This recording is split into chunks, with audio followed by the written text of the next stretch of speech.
Good morning ma'am. I have a doubt. இந்த mutual ஃபண்ட்ன்றாங்களே, mutual ஃபண்டுன்னா என்ன? Mutual ஃபண்ட்ஸ்னால் invest பண்ணணும்னு நினைக்கிற நிறைய இன்வெஸ்டர்ஸ் கிட்ட பணத்தை ஒன்றா கலெக்ட் பண்ணி ஒரு எக்ஸ்பர்ட் ஃபண்ட் மேனேஜர்கிட்ட கொடுப்பாங்க. அந்த ஃபண்ட் மேனேஜரும் அவங்களுடைய டீமும் சேர்ந்து கம்பெனிஸை ரிசர்ச் பண்ணுவாங்க. ரிசர்ச் பண்ணதுக்கப்புறம் எது பெஸ்ட்டு கம்பெனிஸ்ன்னு முடிவு பண்ணி நம்ம பணத்தை அதில் இன்வெஸ்ட் பண்ணுவாங்க.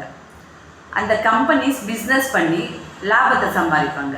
அந்த லாபத்தை இன்வெஸ்ட் பண்ண இன்வெஸ்டர்ஸ் கிட்ட டிஸ்ட்ரிபியூட் பண்ணுவாங்க. இதுதான் மியூச்சுவல் ஃபண்ட்ஸ். மியூச்சுவல் ஃபண்டும் ஷேர் மார்க்கெட்டில் தான் இன்வெஸ்ட் பண்ணுமா? அப்போது ஷேர் மார்க்கெட்டில் ட்ரேட் பண்ணி பணம் எல்லாம் போயிடுச்சுன்னு சொல்லுவாங்களே, அப்போ மியூச்சுவல் ஃபண்ட்லேயும் பணம் போயிடுமா? இல்லை, கண்டிப்பாக கிடையாது. ஷேர் மார்க்கெட்டில் ஷேர்ஸை வாங்கி விற்கிறன்றது ரொம்ப ரிஸ்கான விஷயந்தான்.